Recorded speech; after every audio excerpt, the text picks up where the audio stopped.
Kamu pikir menikah itu cuma soal cinta dan janji manis di depan altar. Kamu mengira setelah sah, semua masalah bakal selesai dan hidup jadi indah seperti di film yang sering kamu tonton. Kenyataannya sekarang, kamu justru merasa terasing di rumah sendiri, merasa sendirian padahal ada pasangan di sebelahmu.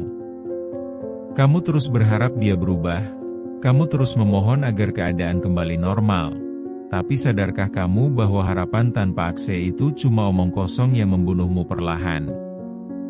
Berhenti mencari alasan untuk memaklumi sikap buruk pasanganmu yang sudah lewat batas. Jangan gunakan kata sabar hanya untuk menutupi ketakutanmu dalam mengambil keputusan atau menghadapi kenyataan yang pahit. Kamu terlalu sibuk menjaga perasaan orang lain sampai kamu lupa bahwa jiwamu sendiri sudah hancur berantakan. Sekarang saatnya kamu bangun dari mimpi buruk ini dan mulai bertanya pada diri sendiri. Sampai kapan kamu mau jadi pecundang dalam rumah tanggamu sendiri? Mari kita bicara jujur tentang rasa sakit yang selama ini kamu simpan rapat di balik senyum palsumu saat bertemu teman. Kamu merasa sesak setiap kali masuk ke pintu rumah karena suasana yang terasa dingin dan mencekam.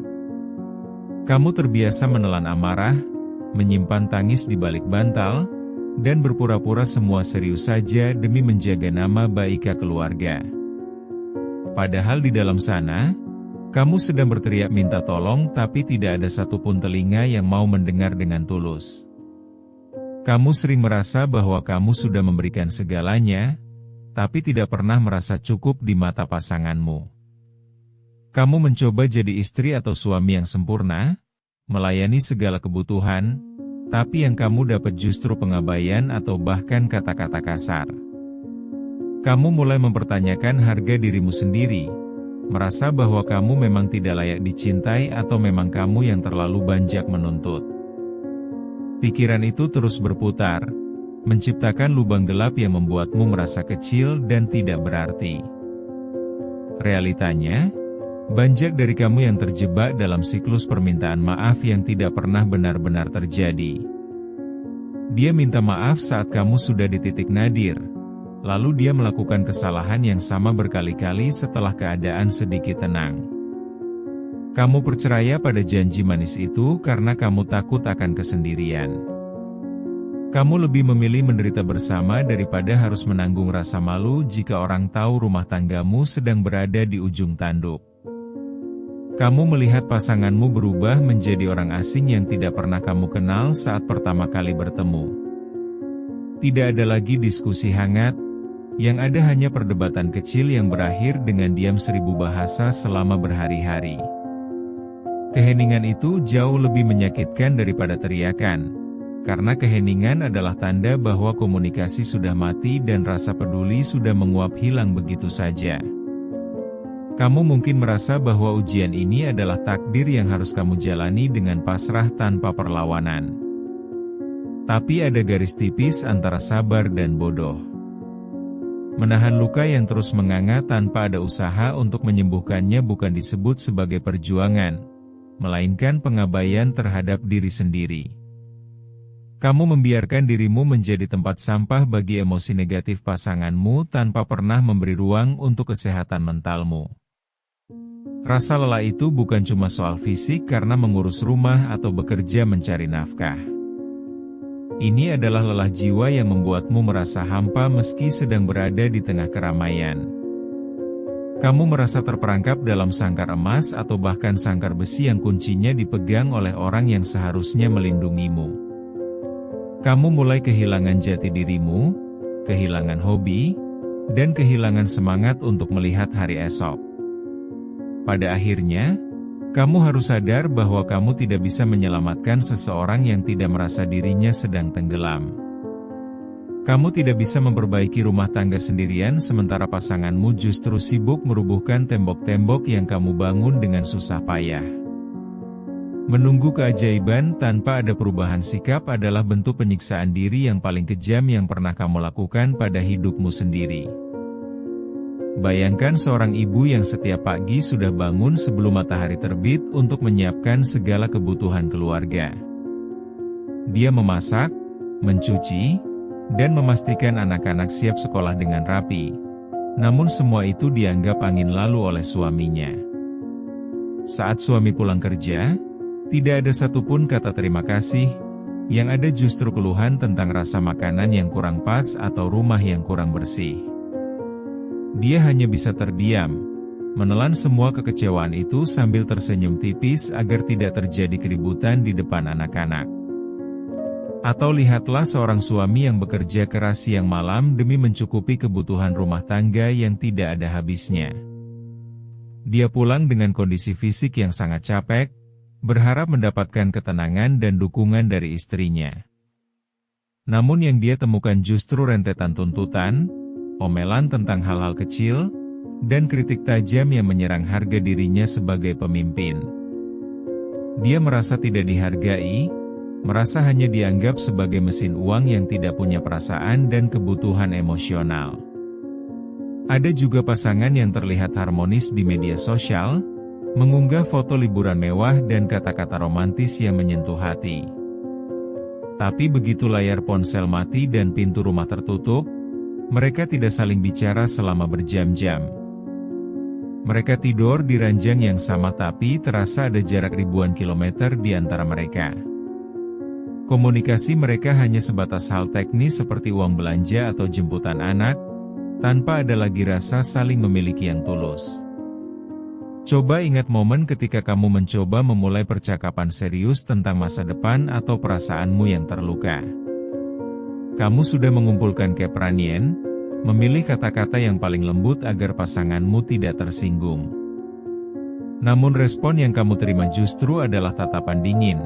Atau lebih buruk lagi, dia malah menganggapmu terlalu berlebihan dan sedang overthinking. Kamu merasa bodoh karena telah membuka diri, dan akhirnya kamu memutuskan untuk menutup pintu hatimu rapat-rapat. Hal kecil seperti lupa tanggal pernikahan atau tidak peduli saat kamu sedang sakit bisa menjadi luka yang mendalam. Kamu tidak butuh hadiah mewah, kamu hanya butuh perhatian sederhana yang menunjukkan bahwa kamu masih dianggap penting. Saat kamu melihat pasanganmu bisa sangat peduli pada teman atau pekerjaannya tapi sangat dingin padamu, ada rasa sakit yang tidak bisa dijelaskan dengan kata-kata.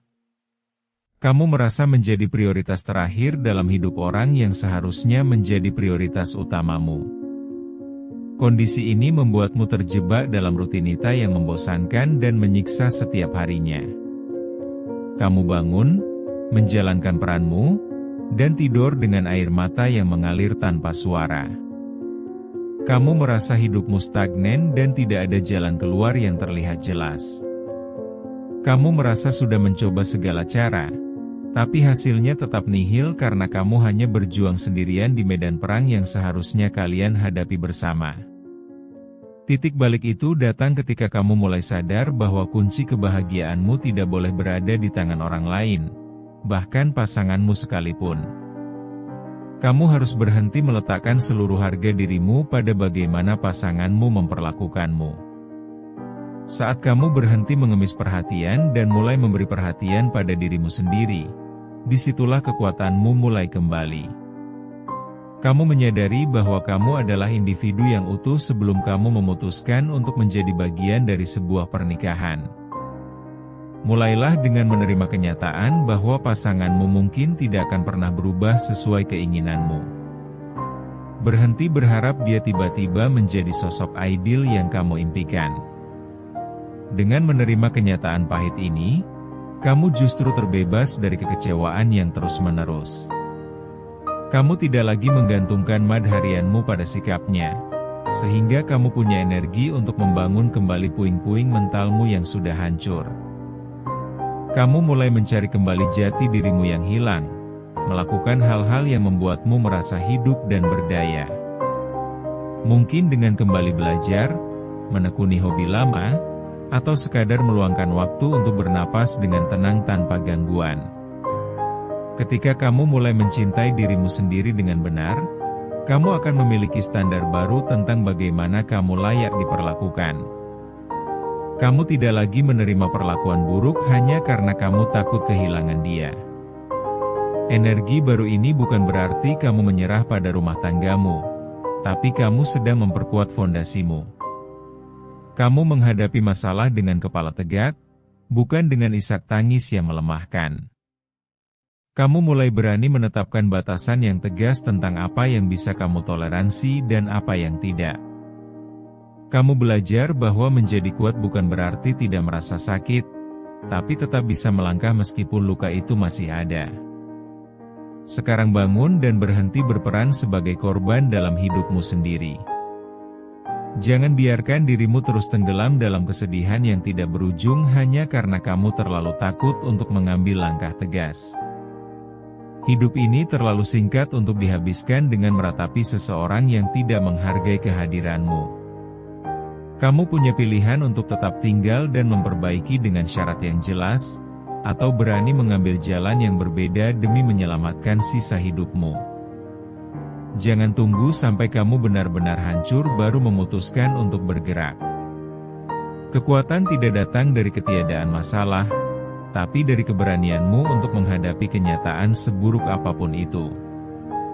Berhentilah menyalahkan keadaan, menyalahkan masa lalu, atau menyalahkan pasanganmu atas ketidakbahagiaanmu saat ini. Kamu adalah nahkoda bagi kapalmu sendiri, dan kamu yang menentukan apakah kapal ini akan terus karam atau mulai berlayar menuju pantai yang lebih tenang. Jadilah versi terbaik dari dirimu bukan untuk membuat pasanganmu menyesal, tapi untuk membuktikan bahwa kamu mampu bertahan dan bangkit. Jangan biarkan ujian rumah tangga ini mematikan cahaya di matamu dan semangat di jiwamu. Hadapi kenyataan dengan jujur, ambil keputusan dengan berani, dan jalani konsekuensinya dengan tanggung jawab penuh. Kamu jauh lebih kuat dari yang kamu kira. Sekarang saatnya kamu membuktikannya pada dunia dan pada dirimu sendiri.